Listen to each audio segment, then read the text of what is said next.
Story 1. Anyone else reading this thread like it's a guide on how to hide your depression?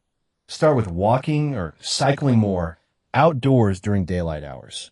Small steps, and forgive yourself if you don't meet the goals you set. Just start again. Eat well. Here too, start small. Buy a small bag of carrots to snack on, for example. Then, talk about it as if you were worried for a friend with a colleague at work you trust or a family member. The weird thing is, once you start talking about depression, you'll hear all the stories from others, how they or a family member struggle with it. Could you maybe try talking about your own stuff like it's someone else? Like, I know someone who's dealing with depression and they told me they can't get out of bed sometimes. There's a pretty good chance that if it's someone truly empathetic, they'll catch on that you're talking about yourself, and they'll try to approach the subject nicely. If they don't, you can gauge their reaction as an outsider, and maybe that makes it less scary. You kind of have to these days. God forbid you're unhappy, because that means you're miserable, which means that no one likes you, and it's your fault, because no one likes someone who's unhappy. That's why when people insult others, especially here on Reddit, they always talk about how lonely and sad their target must be, how angry or hurt they are. They don't give a shit. They just use it as an insult because they look down on people for being lonely and depressed and want to distance themselves from looking like they themselves are like that.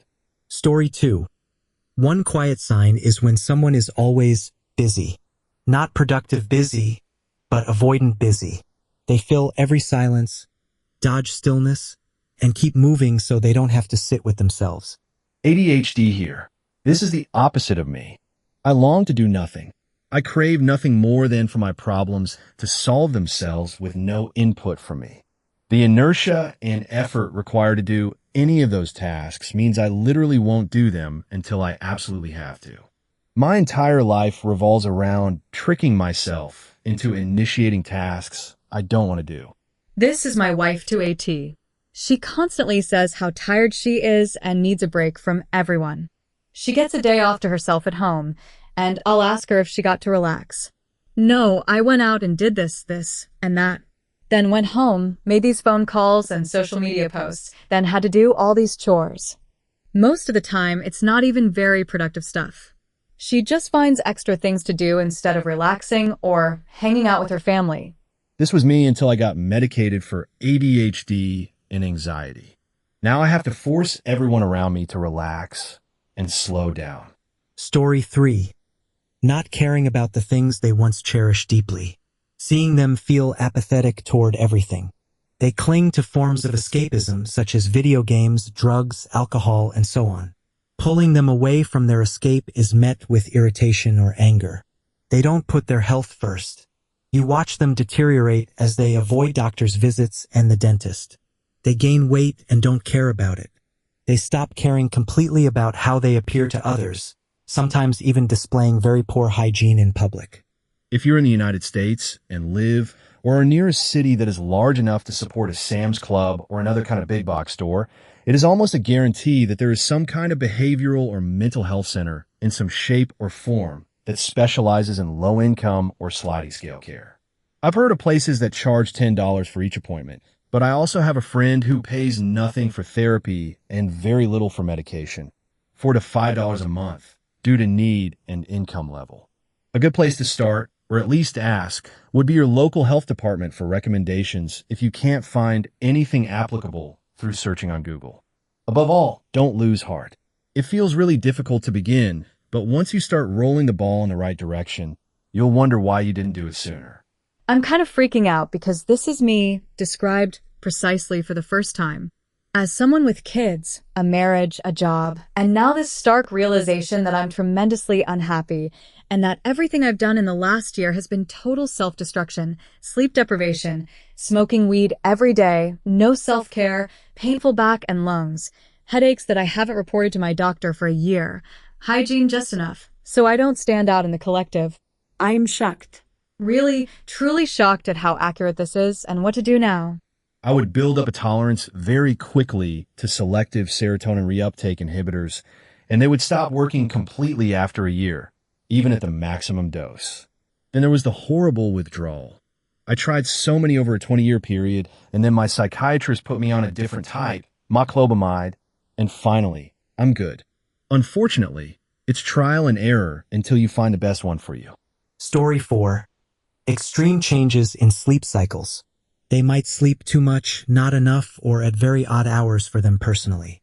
I know when I was extremely depressed most of last year, I slept in until noon or later. I'm normally an up at 5 a.m. person. Yep.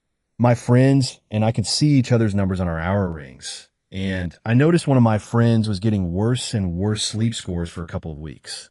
She said she was just stressed about her job or career. About a week later, she ended up in a psych ward due to AI-induced psychosis. Really wild and really sad. What the fuck is right? I actually went to one of her outpatient psychiatric appointments after she got out because she needed someone to go with her, and her family and husband were all busy that day. The psychiatrist was telling me that they're seeing people end up in psychosis more and more, like a lot more, because of our phones and how dependent we are on them, and how humans were not supposed to have access to this much information. We're constantly scrolling and fucking up our dopamine and so on. He basically said people's brains are genuinely becoming fried. I actually deleted my Instagram, Facebook, and TikTok because of it. A lot of people in our family and friend circle did too, because of what happened to her. Pretty wild times. At my worst, I was sleeping 12 to 14 hours a day, every day. I was in high school with no job. Even if I was depressed enough to do that again, I wouldn't be able to. Chuckles. Story 5. When they think no one is looking, they'll slip up and you'll see it on their face. Because people are way better at masking than most people think. They simply don't slip. And anyway, you shouldn't assume somebody's mental state from their face looking kind of off for a second.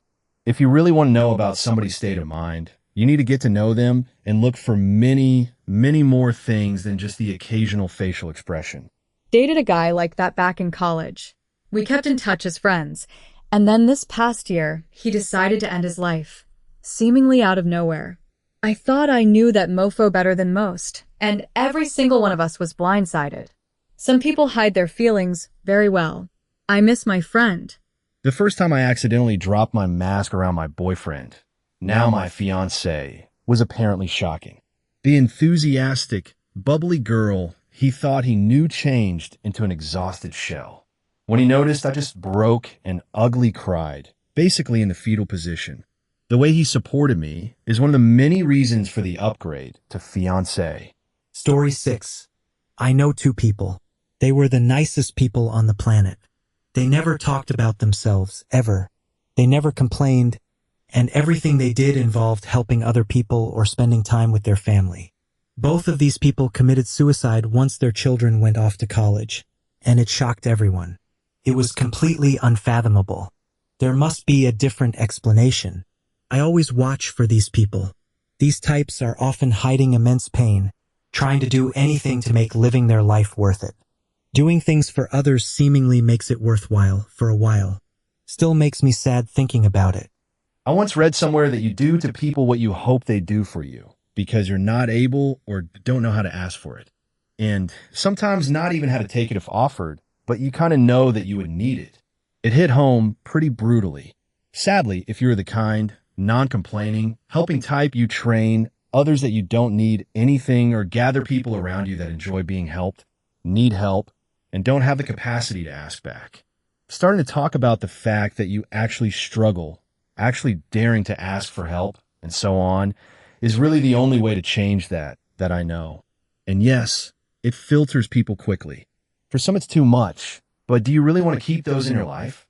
For some, you'll be surprised at the help and support they might give you, and how it can actually deepen a friendship so much more than any light entertainment together.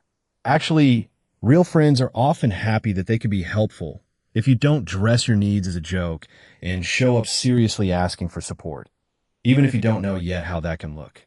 Just tell them exactly that. In the end, people like to be there for their friends. I feel valued, appreciated, and honored if one of my friends trusts me enough to open up. But indeed, I thought I would be a bother if I do the same. Turns out, they feel exactly the same way when you let them in. Except the shitty ones that are just in it for their own benefit, but well, we can do without them. Hurts, but works, and is a healthy reality check. Tells you more about them than about you. And if all your friends are shitty, then you need to learn to pick better, show people who you are and what you need from the beginning. Then you'll slowly gather fitting friends. It's a hard and, to be fair, rather scary road, but absolutely worth it. Story 7. When they stopped smiling with their eyes and started only to smile with their mouth. You probably don't even notice it as an outsider unless you've been through the same. This one is me. I've been really struggling with my anxiety and obsessive-compulsive disorder lately, and I didn't realize how much it showed on my face until I saw a picture my husband took of me. You can see my mouth smiling, but my eyes are just so worried. Softly, though my grin is wide and kooky, my gaze is tired and lifeless.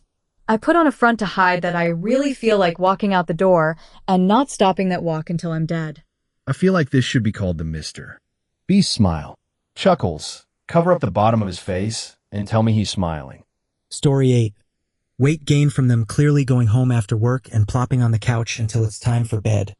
Coping regularly with alcohol, nicotine, and so on. The flip side is weight loss from lack of appetite. For real, it's not even relaxing at that point. It's just straight up rotting because you have zero dopamine left. You're basically just using substances as a physical off switch because existing is too much work. Damn, I really need a lock-in. Because this is me, but it's really exhausting. Story 9.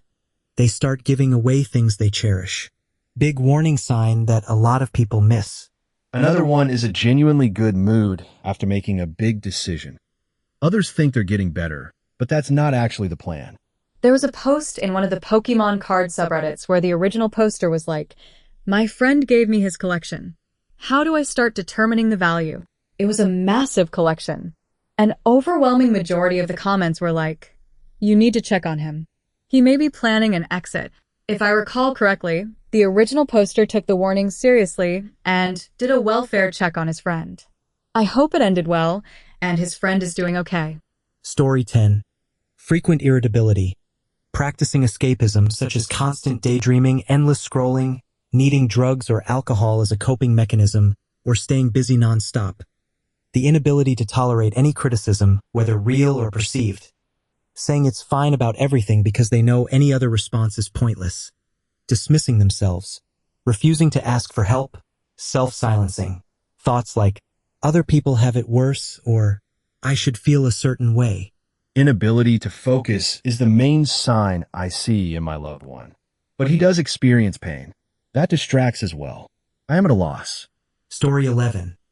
When they start sleeping a lot more than they used to, it's a sign that they are using sleep as an escape. Story 12. When they stop talking about the future. Happy people make plans, talk about trips they want to take, things they want to try. Someone who's deeply unhappy just exists day to day, without looking forward to anything. Yikes. This is me. I've asked my husband, how do you still plan and dream for the future? I still have hobbies I'd like to do, but I know I'll never do them. Story 13. Anger issues, blaming others, irritability, withdrawal from daily interactions and activities, emotional rather than rational responses. Lots more, I'm sure, but these come immediately to mind. Story 14. Apathy. The things and people they love no longer make them happy. Ask me how I know, yes, it's being treated by a doctor. Story 15. For me, it's not caring what I look like. I put the bare minimum in.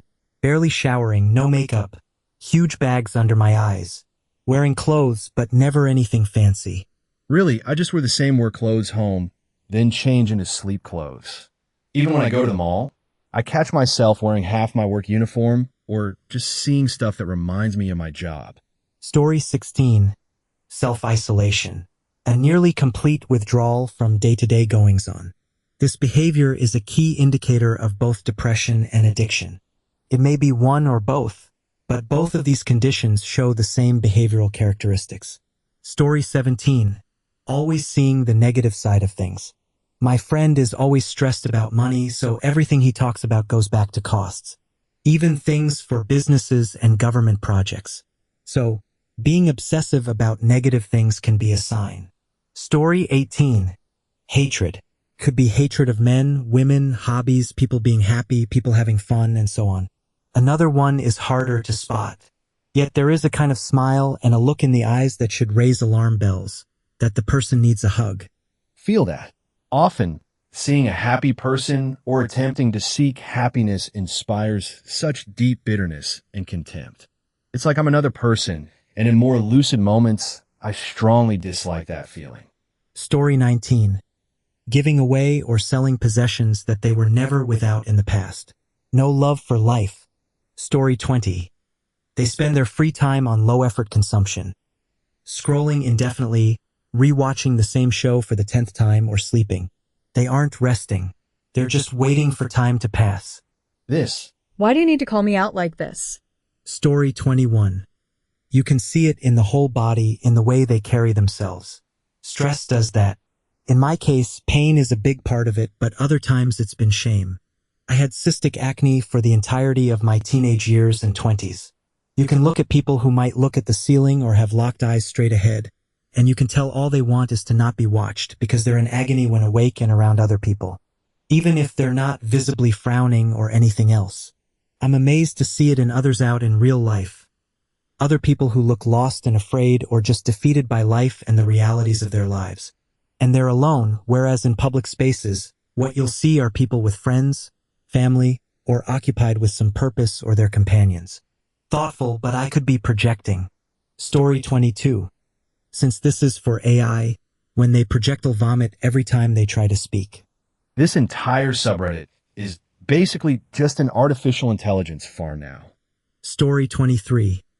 Checking feeds repeatedly, measuring their lives against others, even if it makes them feel worse. Likes, comments, and shares become a substitute for genuine connection or self-worth. Story 24. I've noticed a lot of people starting to go distant, even when they're with friends and laughing and cracking jokes. But away from that, they seem almost very alone, if you get what I mean. Story 25. Posting on social media too much, even if what they are posting seems happy or positive. I have noticed this a couple of times in random people I have followed on Instagram throughout the years, and every time it has ended up being a cry for help. It just is not as easy to notice because of today's society that we live in. I am nearly convinced that every single influencer who posts every second of their day, or so it seems, is avoiding something or secretly hates their lives and is overcompensating. Story 26. I don't know, but I wish someone in my life would notice. As a man, it seems that as long as you're faking a smile and saying you're good, it's good enough for most people to just leave it alone. A man is supposed to just figure it out and not mention maybe needing some help. And God forbid mentioning your mental health, or you'll be looked down upon as less of a man or person. You're the only person who can save you. I learned this as I got older. I'm still not good at it, and I also wish someone would notice sometimes, but at the end of the day, you really can only count on yourself. Well, we're here noticing now. And I hope you find the support you need, a friend to confide in, or at the very least 15 minutes of actual sunshine in your day tomorrow. You can find the strength you need to bring yourself the happiness you deserve. And you do deserve it. You're right, and I hate it so much. Although community is still important. While it's true that only you can do the real work, it doesn't mean you have to do it alone or the hard way. There's some nuance to it. Story 27. Not by any means a list, but please check in on your single mom friends regularly. They will probably never say they are struggling until it's bad. Make sure they know they're doing the best they can. As silly as this example is, there's an episode of Bluey where the mom has a flashback to a conversation she had with another mom. The other mom had a ton of kids, and Bluey's mom was looking to her for guidance. The other mom told Bluey's mom that she's doing great. Bluey's mom cried because she didn't realize how desperately she needed to hear that.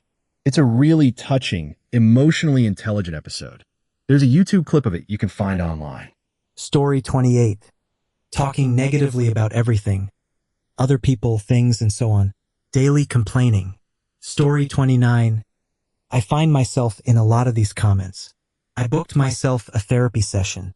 I'm grateful I came across this post. Story 30. I'm unhappy and it's really messing with my head.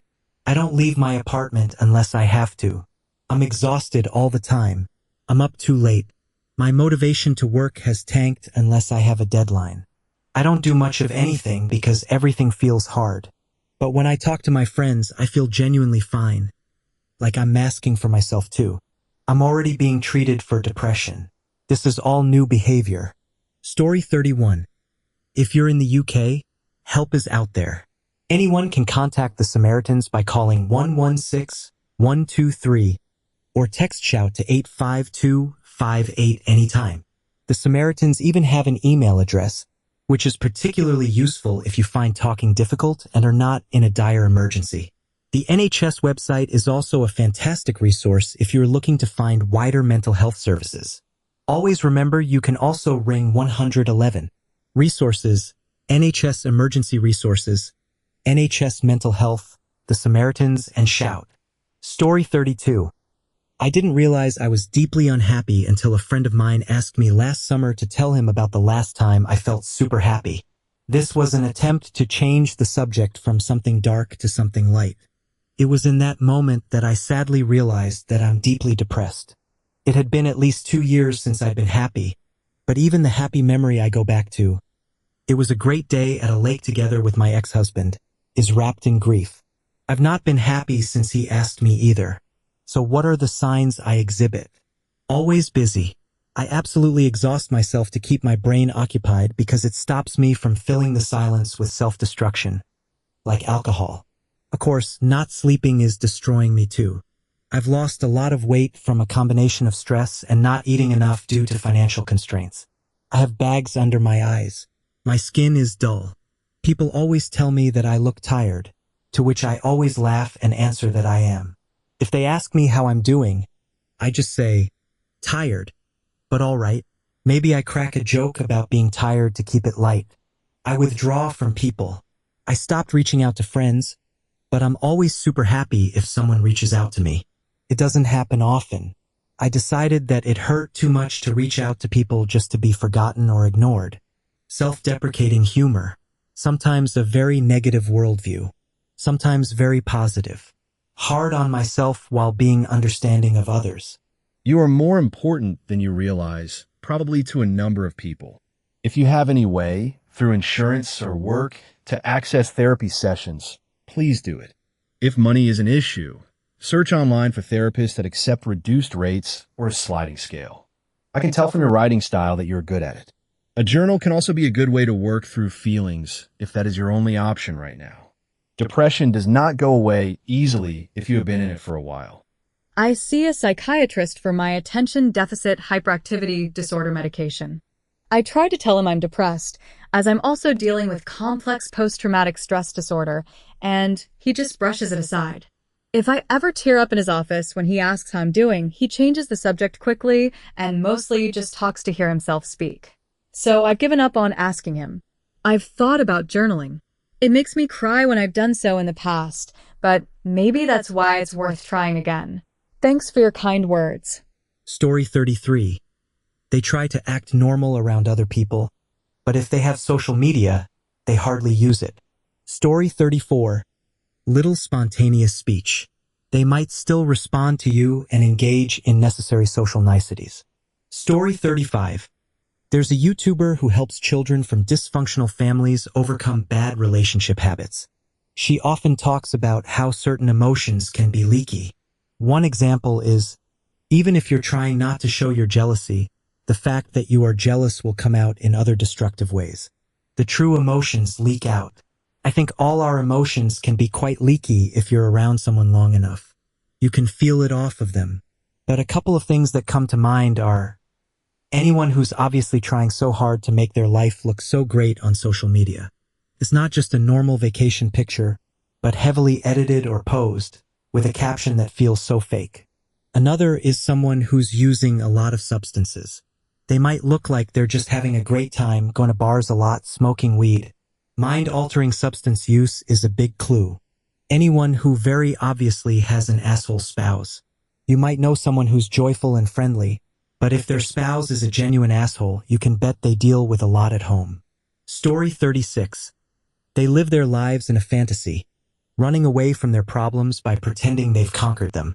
It is our responsibility to give them the help they deserve, even if they think they don't need it. Story 37. When you ask them what's a good memory they had, and they stumble for a bit and laugh it off. I know I can relate because I haven't had a good memory in years. The best thing to ever happen to me was getting a car and a PlayStation 5, as shallow as it may sound. Story 38. I once read on here that if you frequently sit in the shower, you are depressed. It's true for me. I notice I do this in periods of depression. Story 39. Someone who is content simply to exist, without expecting anything from others. Just existing is already difficult, so they expect nothing good to happen to them. Story 40. Outside of work or school, they rarely or never make an attempt to meet up with other people. Story 41. Seriously, you should go talk to someone. Find the right person to be a sounding board and get medication. Give it a try. It's worth having quality of life. It really is. I have been through this my entire life. I would not be here or have any relationships if not. I don't have many, though. Good luck. Story 42. When they seem a bit disconnected from their normal life, not feeling the happiness or even the sadness in their life. Story 43. Pay attention to how they act in the morning, especially if you have the chance to see them at the start of the day. Story 44. When they have a significant other but they rarely tell anyone closest to them. Not their friends, not their extended family, not their coworkers, not even their own parents. That's when you know either one, they've had a history of hiding their partners before, or two, if they're not telling anyone about who they're dating, something is wrong. Story 45. This might differ from person to person, but I'd say there can be pretty clear signs of unhappiness. Some people lose their energy and light. It's almost visible from the outside. Sleepy eyes, weight change, acne, damaged hair, posture. They look and probably are tired. Another indicator for me is how they react and behave, for example, if they don't feel satisfied with what they do. If their standards are impossible to reach, perfectionism kills joy as it sets the bar unrealistically high. This can lead to avoidant behavior regarding work, studies, social activities, and make things even worse, a vicious cycle once you start to develop serious bad thoughts. It'd be great to reach out to your loved ones once in a while and check up on them. The majority will appreciate it for sure.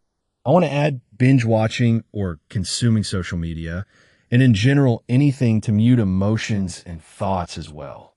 Story 46. Putting up with unreasonable things from family or people they think they're in love with. Story 47.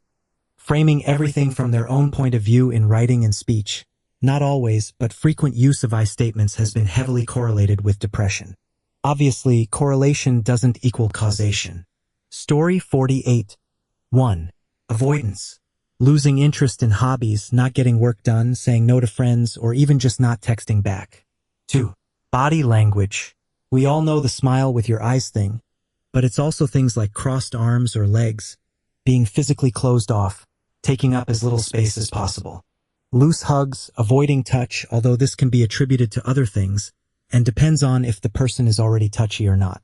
You can also see the mask slip off in moments where they think no one is watching, like not in active conversation at a party or waiting for someone. 3. Irritability. Snapping at others, objects, or even themselves. This is one you'll usually only notice if you are particularly close to the person. 4. General personality changes. They may just start acting generally different and do or say things that seem out of character for them. 5. Coping.